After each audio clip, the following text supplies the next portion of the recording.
إن الحمد لله نحمده ونستعينه ونستغفره ونؤمن به ونتوكل عليه ونعوذ بالله من شرور أنفسنا ومن سيئات أعمالنا من يهده الله فلا مضل له ومن يضلله فلا هادي له ونشهد أن لا إله إلا الله وحده لا شريك له ونشهد أن سيدنا وإمامنا وقدوتنا وشفيعنا محمدا عبده ورسوله صلى الله تعالى عليه وعلى آله وأصحابه وأزواجه وبناته وأهل بيته أجمعين وبارك وسلم تسليما كثيرا كثيرا أما بعد أعوذ بالله من الشيطان الرجيم بسم الله الرحمن الرحيم سبحان الذي أسرى بعبده ليلا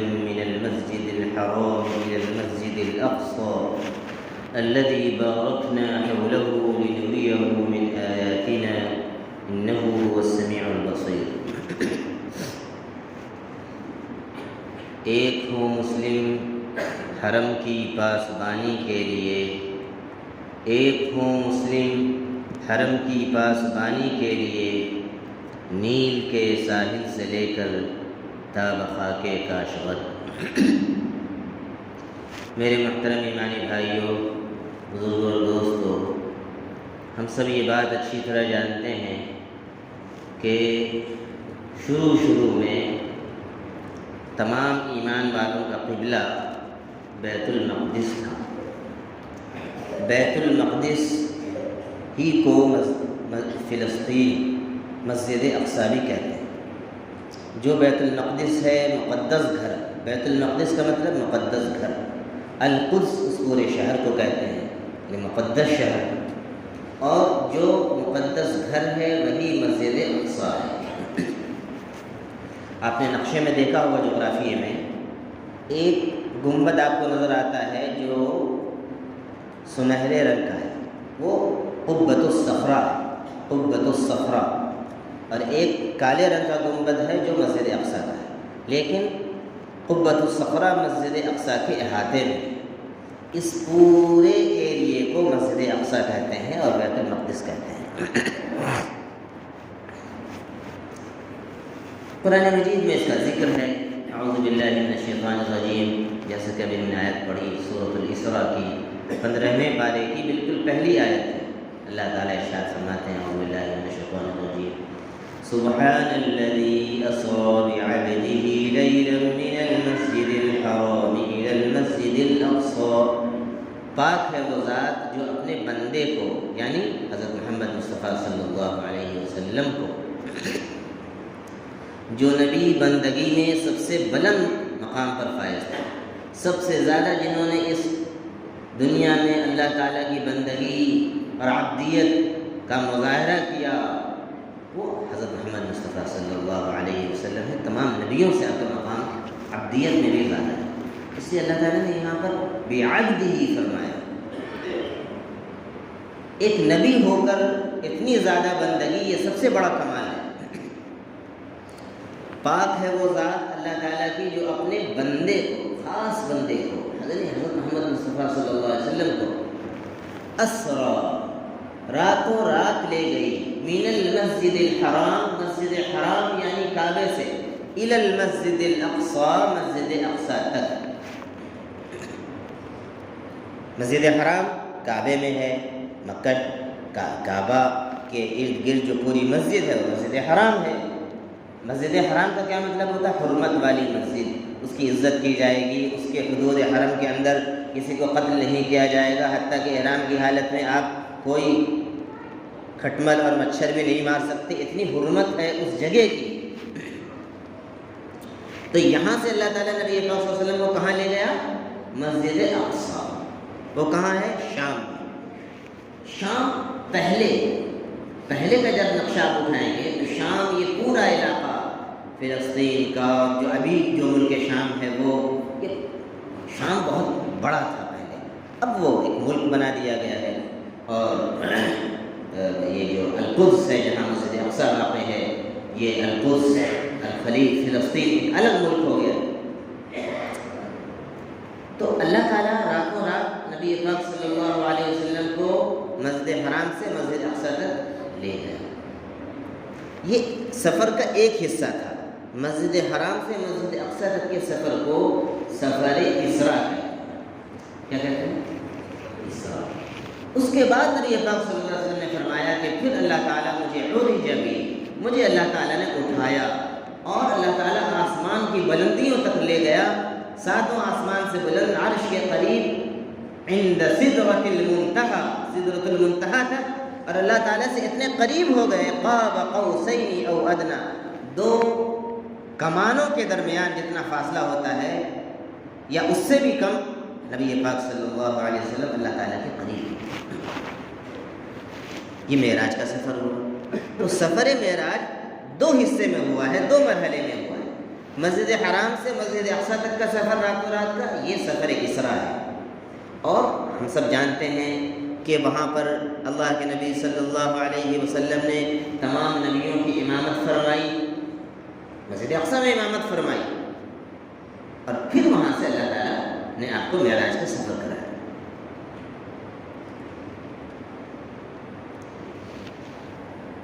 آگے اللہ تعالیٰ نے فرمایا لِنُرِيَهُ مِنْ آيَاتِنَا، میں نے یہ سفر اپنے بندے کو اس لیے کرایا تاکہ ہم اس کو اپنی بعض نشانیاں دکھائیں، اپنی بعض نشانیاں دکھائیں۔ إِنَّهُ هُوَ السَّمِيعُ الْبَصِيرُ، اللہ تعالیٰ بہت سننے والا ہے، بہت دیکھنے والا ہے۔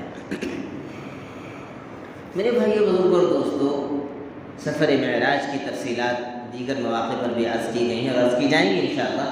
ابھی جو موضوع اس وقت مجھے آپ کے سامنے جس موضوع پر بات کرنی ہے وہ مسجد اقصی اور اس کی تاریخ سے متعلق مجھے بات کرنی ہے۔ مسجد اقصی، سب سے پہلے تو یہ سمجھیے کہ کعبۃ اللہ کے قبلہ بنائے جانے سے پہلے خود نبی پاک صلی اللہ علیہ وسلم کو نبوت دیے جانے کے بعد تقریباً 16 مہینے سے زائد خود نبی پاک صلی اللہ علیہ وسلم نے جو نماز پڑھی وہ مسجد اقصی کی طرف رخ کر کے پڑھی۔ کس کی طرف رخ کر کے پڑھی؟ مسجد اقصی۔ وہ پہلا قبلہ ہے مسلمان، اور اس سے پہلے ظاہر ہے کہ مسجد اقصی ہی قبلہ تھا، مسجد اقصی ہی قبلہ تھا۔ جو لوگ حج میں گئے ہیں انہوں نے دیکھا ہوگا مدینے کے اندر ایک مسجد ہے جس کا نام ہے مسجد قبلتین، دو قبلے والی مسجد۔ اسی مسجد میں آپ ظہر کی نماز پڑھا رہے تھے اور آیت نازل ہوئی فَوَلِّ وَجْهَكَ شَطْرَ الْمَسْجِدِ الْحَرَامِ، اے نبی آپ اپنے چہرے کا رخ مسجد حرام کی طرف کر لیجیے۔ 16 مہینے گزرنے کے بعد، آپ کو نبی بنائے جانے کے بعد، آپ صلی اللہ علیہ وسلم کی ایک تمنا تھی، آپ اللہ سے چاہتے تھے کہ اے اللہ مسجد حرام کو اب قبلہ بنا دیجیے۔ تو اللہ تعالیٰ کو یہ آپ صلی اللہ علیہ وسلم کی دعا اللہ نے منظور فرمائی اور مسجد حرام کو پھر قبلہ بنا دیا۔ تو نماز کی حالت میں آپ صلی اللہ علیہ وسلم اس پہلے قبلے سے، مسجد اقصی والے قبلے سے آپ یوں گھوم کر تشریف لائے، پھر صحابہ بھی اپنی صفوں کو یوں کر کے، اس گنہگار نے بھی وہ مسجد دیکھی ہے حج کے موقع پر، ایک مصلی جائے نماز کا یہ بنایا ہوا ہے، یہ علامت ہے کہ پہلے ادھر نماز پڑھی جاتی تھی مسجد اقصی کی طرف، اور اب اس طرف پڑھی جاتی ہے جو مسجد حرام کی طرف قبلہ بنی ہے۔ تو میرے بھائیوں، عرض کرنے کا مقصد یہ ہے کہ مسجد اقصی مسلمانوں کا سب سے پہلا قبلہ ہے، اور وہ 3 مسجدیں جس میں نماز پڑھنے کا بہت زیادہ ثواب اللہ تعالیٰ نے رکھا ہے، اس میں ایک مسجد اقصی بھی ہے۔ مسجد حرام میں 1000 نماز کا ثواب ہے، مسجد نبوی میں 500 نماز کا ثواب ہے، اور مسجد اقصی میں بھی بعض روایت میں 500 اور بعض روایت میں 1000 ثواب ہے۔ ثالث الحرمین الشریفین، مسجد اقصی تیسرا مسلمانوں کا حرم ہے، آج بھی اور قیامت تک رہے گا، یاد رکھیے۔ اور ذرا سا تاریخ کے پنوں کو پلٹیے، پیچھے جائیے، نبی پاک صلی اللہ علیہ وسلم کی زندگی میں مسجد اقصی عیسائیوں کی تحویل میں تھا، عیسائیوں کی تحویل میں تھا جب حضرت عمر رضی اللہ عنہ کی خلافت کا زمانہ آیا تو انہوں نے حضرت عمرو بن العاص رضی اللہ عنہ اور حضرت ابو عبیدہ بن جراح رضی اللہ عنہ کو سپہ سالار بنا کر ایک فوج روانہ کی جس نے مسجد اقصیٰ کو دوبارہ فتح کیا، عیسائیوں سے اس کو حاصل کیا۔ عیسائی کے پادریوں نے یہ شرط لگائی کہ ہم اس وقت تک مسجد اقصیٰ کی چابی حوالے نہیں کریں گے جب تک کہ امیر المؤمنین خود یہاں تشریف نہ لائیں۔ حضرت عمر رضی اللہ عنہ نے مسجد اقصیٰ کی عظمت اور حرمت کو اپنے دل میں بٹھا کر اور اپنے نظروں کے سامنے رکھتے ہوئے فوراً ان کی دعوت کو قبول کیا اور مسجد اقصیٰ کی طرف شام کا سفر کیا۔ مشہور واقعہ ہے کہ جب وہ پہنچے وہاں پر حضرت عمر رضی اللہ عنہ کے جسم مبارک پر وہ کپڑا تھا جو عام دنوں میں وہ پہنتے تھے اور جس میں پیبند لگے ہوئے تھے، اور جب جیسے ہی مسجد اقصیٰ کے شام کی حدود میں داخل ہوئے تو خادم ان کے ساتھ تھا، اور خادم کی باری تھی کہ کچھ دیر وہ بیٹھے گا اور وہ پیدل چلیں گے، پھر حضرت عمر بیٹھیں گے تو خادم نیچے چلے گا۔ جیسے ہی حدود مسجد اقصیٰ حدود شروع ہوئے اس کے تو خادم کی باری آ گئی تھی۔ حضرت عمر رضی اللہ عنہ نے فرمایا کہ اب تمہاری باری۔ خادم نے کہا کہ امیر المؤمنین اب تو یہاں عیسائی آپ کو دیکھیں گے، وہ دیکھنا چاہیں گے کہ امیر المؤمنین کون ہے، میں کیسے بیٹھ سکتا ہوں، میری کیا جرت ہے۔ فرمایا کہ نہیں، انصاف کا تقاضا یہ ہے کہ اتنی دیر تم پیدل چلے ہو، اب تمہاری باری آ گئی، تم بیٹھو۔ یہ ہے اسلام۔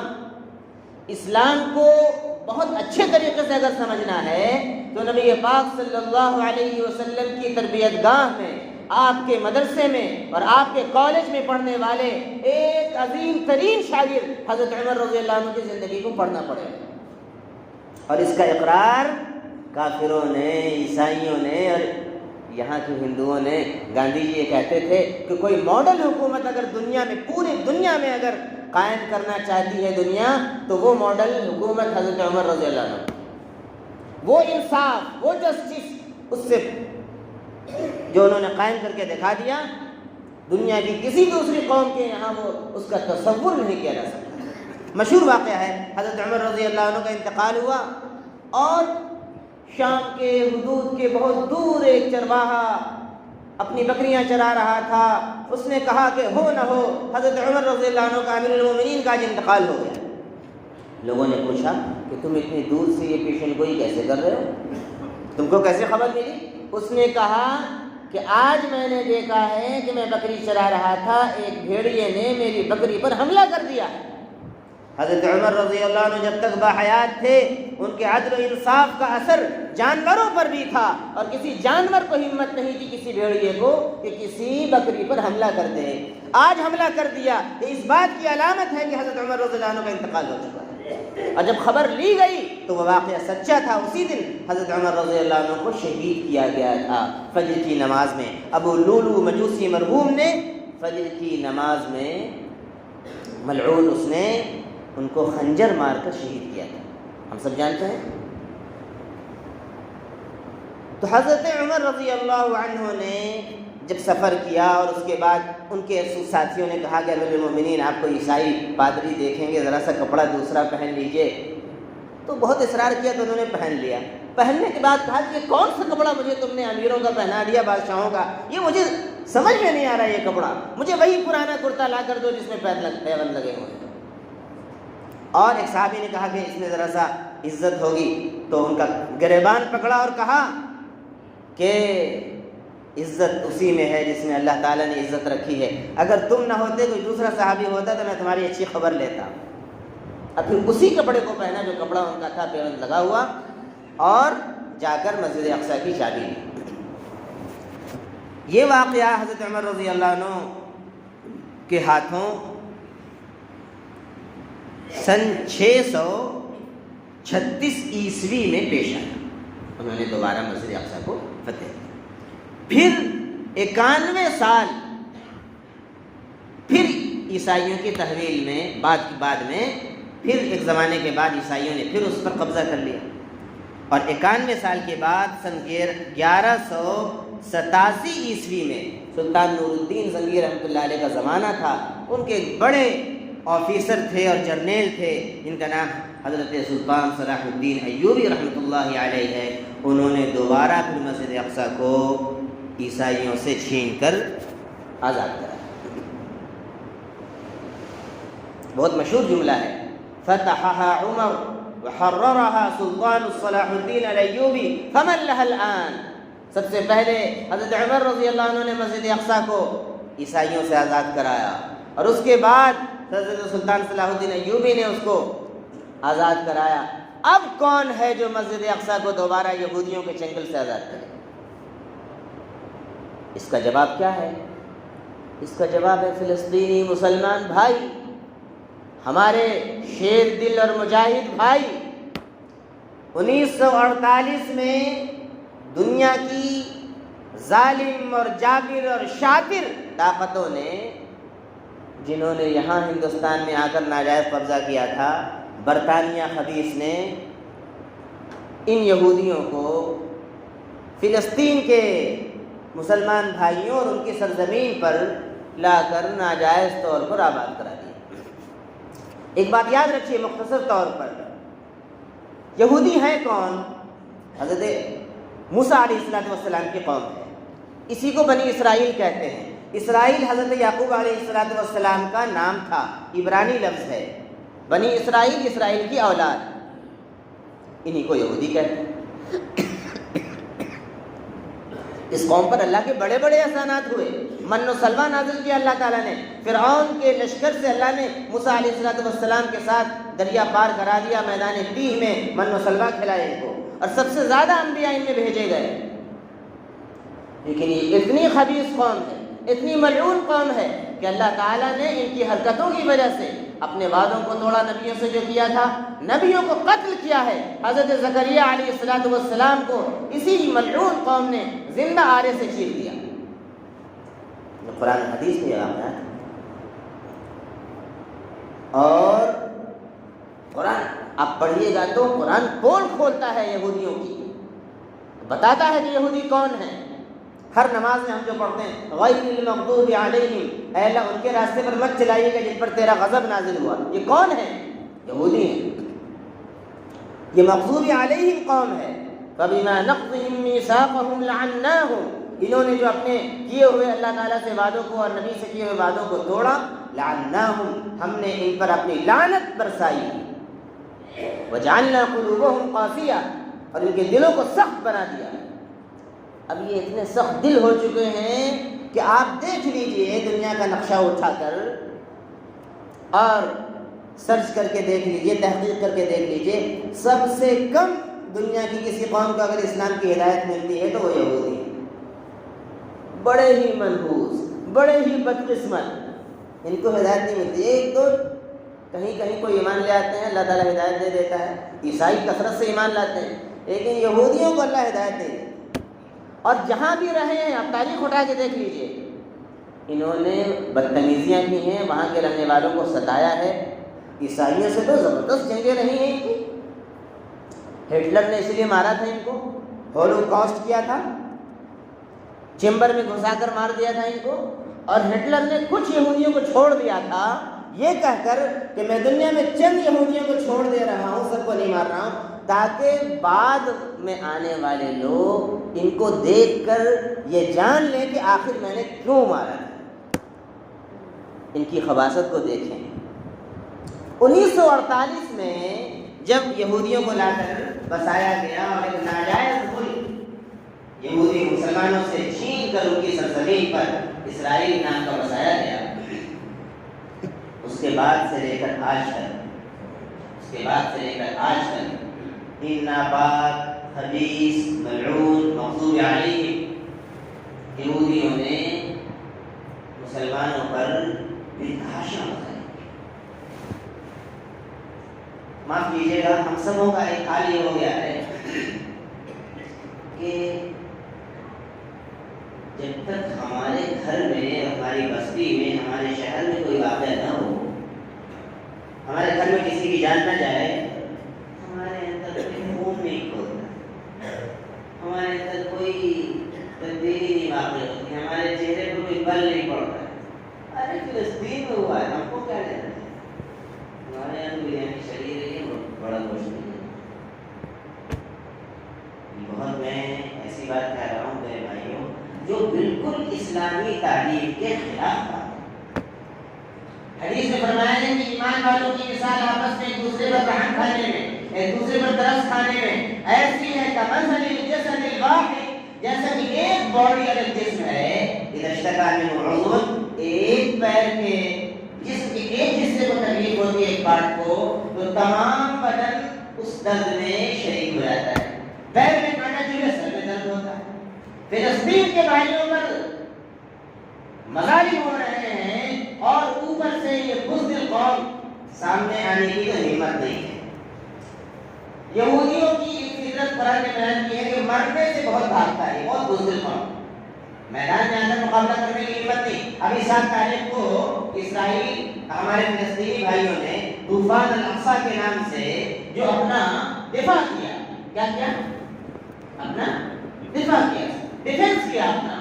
70 سال سے تو دہشت گردی اسرائیل کر رہا ہے، اسرائیل کا وہاں پر آنا خود دہشت گردی ہے۔ مسلمان اپنا دفاع کر رہے ہیں تو افسوس کی بات یہ ہے کہ یورپ کا جو میڈیا ہے، دجالی میڈیا، وہ تو ہے ہی ہے، یہاں کی میڈیا ہمارے ملک کی یہ بھی دہشت گرد آتنکی حملہ۔ ارے بھائی ہندوستان کی تاریخ اٹھا کے دیکھو، ہندوستان میں جب انگریزوں نے ناجائز قبضہ کیا تھا تو یہاں کے لڑنے والوں کو تو کیا کہتے تھے؟ فریڈم فائٹر، سوتنتر سینانی، مجاہدین آزادی۔ اسی طریقے سے فلسطینی بھائی اپنے دیش کی آزادی کی جنگ لڑ رہے ہیں، تو دہشت گرد کیسے ہو گئے؟ اس کا مطلب تمہارے پوروج بھی دہشت گرد تھے، جتنے مسلمان اور ہندو یہاں کے دیش کی آزادی کی وہی دہشت گرد تھے۔ ایسا کوئی کہہ سکتا ہے؟ یہ کہنا غلط ہوگا۔ بالکل اسی طریقے سے فلسطینی جب اپنے ملک کی آزادی کی جنگ لڑ رہے ہیں تو آتنکی حملہ تو کیسے بول رہے ہو؟ دجال کے منہ میں منہ ڈال کر شرم نہیں آتی تمہیں؟ پوری یہاں کی جتنی حکومتیں رہی، گاندھی سے لے کر نہرو تک اور اٹل بہاری واجپئی تک، ان کا بھی بیان نازل ہو رہا ہے، صاف صاف بولنے لگا ہم فلسطینی بھائیوں کے ساتھ ہیں، فلسطینی بھائیوں پر ظلم ہو رہا ہے اور ان کو ان کی زمین ملنی چاہیے۔ گاندھی نے کہا تھا کہ فلسطین اسی طریقے سے فلسطینی بھائیوں کا ہے جیسا کہ انگلینڈ انگریزوں کا، فرانس فرانسیسیوں کا۔ اب یہاں کی میڈیا دجالی میڈیا، اور افسوس کی بات یہ ہے کہ اس وقت جو بھی برسر اختلاف جو لوگ ہیں وہ بھی اسرائیل کے ساتھ ہیں۔ ظالم ظالمی کے ساتھ ملے گا، ظالم ظالم کے ساتھ ملے گا۔ اب بھی مسلمانوں کا بات سمجھ میں نہ آئے اور دشمن اور دوست کی پہچان نہ ہو تو پھر تو کوئی کو ان مسلمانوں کو کوئی نہیں سمجھا سکتا اور ان کے مستقبل کا اللہ ہی حافظ ہے۔ آپ کو چاول تو مل ہی رہا ہے نا راشن میں، چاول۔ عجیب بات یہ ہے کہ اور حکومتیں چاول اور راشن دیتی رہی اور یہاں کی جنتا کا حق ہے۔ کبھی بھی کسی حکومت کے زمانے میں یہ نہیں ہوا کہ اس وقت کے پردھان منتری کے نام سے اس کو بانٹا جا رہا ہو، چاول دے رہے ہیں تو فلاں دے رہا، نام اس کا لیا جاتا ہے، وہ اپنے گھر سے دے رہا ہے، ملک کے خزانے سے دے رہا ہے، آپ کا جو ٹیکس جمع ہو رہا ہے اس سے دے رہا ہے۔ ہر چیز میں تو مہنگائی ہو گئی، لیکن لوگ فلاں دے رہا ہے۔ میرے بھائیوں ان سب چیزوں کو سمجھیے۔ الیکشن آنے والا ہے، گیس کی قیمت کم ہو گئی، کم ہوئی ہے۔ یہ چارے ہیں، ان چاروں کو پھینک کر آپ کو پھنسانے کی کوشش کی جاتی ہے، اور مسلمان بیچارہ ارے راشن مل رہا ہے، گیس کی قیمت کم ہو گئی۔ اسلام یاد رکھیے، اسلام میں جتنی زیادہ سیاست سکھائی گئی ہے نبی پاک صلی اللہ علیہ وسلم کی تعلیمات میں، جتنی گہری سیاست ہے دنیا اتنی گہری سیاست تو کبھی پہنچ ہی نہیں سکتی۔ حضرت عمر رضی اللہ عنہ کی جو سیاست تھی اس سے ایران کا بادشاہ کسریٰ اور روم کا بادشاہ قیصر تھر تھر کانپتے تھے۔ پولیٹکس کا مطلب یہ تھوڑی ہے ہڑپ کر جانا، دوسرے کا مال کھا جانا، اور صاحب فلاں کا حق دبا دینا، روڈ کا پیسہ ہے۔ نیتا، آج کل کے نیتا کوئی نیتا نہیں یاد رکھتی۔ سب سے بڑے نیتا نبی پاک صلی اللہ علیہ وسلم تھے، اس کے بعد حضرت ابوبکر تھے، حضرت عمر تھے، حضرت عثمان تھے، حضرت علی تھے، حضرت امام حسن تھے، امیر معاویہ رضی اللہ عنہ تھے۔ ارے نیتا گیری سیکھنی ہے، صحابہ کی زندگی پڑھو۔ ان چوروں بدماشوں کو نیتا کرتا ہے؟ میرے بھائیوں، یہ باتیں جو میں عرض کر رہا ہوں بہت غور کرنے کی چیزیں، پڑھنے کی ضرورت ہے۔ صرف ویڈیو مت دیکھیے، شیئر مت کیجیے، اس سے کوئی آپ کو بھلا ہونے والا نہیں ہے۔ ایک عجب مزاج ہو گیا ہے، اتنا وائرل کیجیے کہ کھلبلی بچ جائے دشمن میں۔ ہاں بھی وائرل کرنے سے کھلبلی بچ جائے گی۔ نماز میں کتنی سب ہے، اتنا کچھ ہو رہا ہے۔ آدمی 7 تاریخ کے بعد سے اسرائیل کتنا ظلم کر رہا ہے، دیکھ رہے ہیں ہم لوگ، دیکھ رہے ہیں نا۔ ہم لوگوں کو کیا کرنا چاہیے؟ مسجدوں کو بھر دینا چاہیے، اور قنوت نازلہ جو امام صاحب پڑھتے ہیں اس میں آمین کہنا چاہیے۔ امام صاحب کے قنوت نازلہ پر اتفاق نہیں کرنا چاہیے۔ خود بھی دعائیں کیجیے، روزے رکھ کر دعائیں کیجیے، عورتیں دعائیں کریں، یہ سمجھیں کہ میرے گھر پر بم برسائے گا۔ اتنا تو کر سکتے ہیں بھائی، دعا تو کر سکتے ہیں نا۔ اپنے کاروبار میں رہیے، سب کام کرتے رہیے، دل لگا رہے مسجد اقصی میں۔ وہ پوری امت کی طرف سے، ہمارے اور آپ کی طرف سے اس تیسرے حرم کی حفاظت کا کام کر رہے ہیں، پوری ملت کی طرف سے وہ فرض کفایہ ادا کر رہے ہیں۔ اور دوسرا کام یہ کرنا ہے کہ اسرائیل کا جتنا بھی پروڈکٹ ہے اس کے بائیکاٹ کیجیے۔ اور اس زمانے سے اللہ کا شکر ہے، میری کوئی حیثیت نہیں، میں عام مسلمان ہوں، لیکن اس زمانے سے، بچپن سے جب سے میں نے سنا تھا ایک مرتبہ جب مسلمان کا یہ آیا تھا کہ اسرائیل کے سامان کا بائیکاٹ کیجیے، تو ہم نے ایک بات سوچی تھی اور کہی تھی اپنے بھائیوں سے، اور میں اس پر عمل کر رہا ہوں۔ آپ سے بھی درخواست کرتا ہوں اس پر عمل کیجیے۔ زندگی بھر کے لیے لائف ٹائم بائیکاٹ کیجیے، کیا مسئلے کا حل ہے؟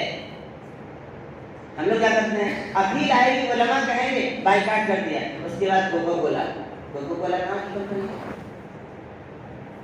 اور یہ جو گاڑی ہے فورڈ، یہ کہاں کی کمپنی ہے؟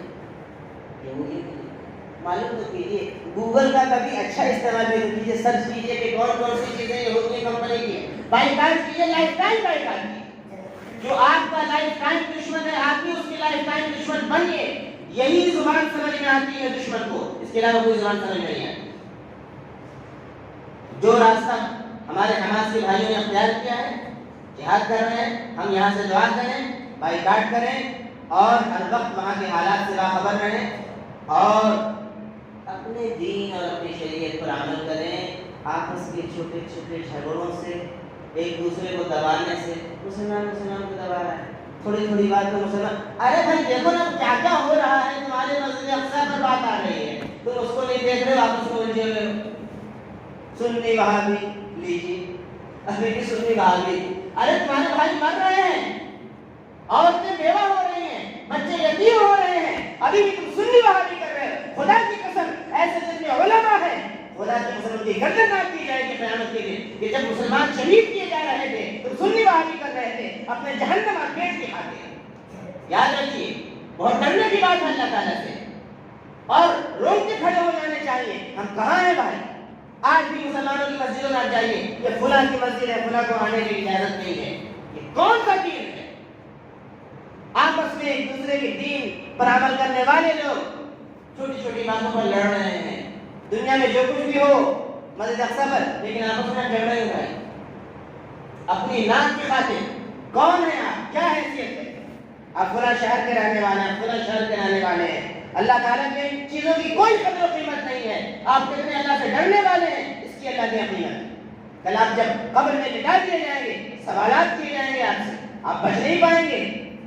یاد رکھیے میرے بھائی، اللہ تعالیٰ ہم سبوں کو ان باتوں کو سمجھنے کی توفیق عطا فرمائے، قرآن اور حدیث کی طرف پلٹنے کی توفیق عطا فرمائے، اور ان کو اچھی طریقے سے پڑھنے کی اور علماء حق سے ان کو معلوم کرنے کی اللہ تعالیٰ نے توفیق عطا فرمائے۔ غفلت کی نیند سے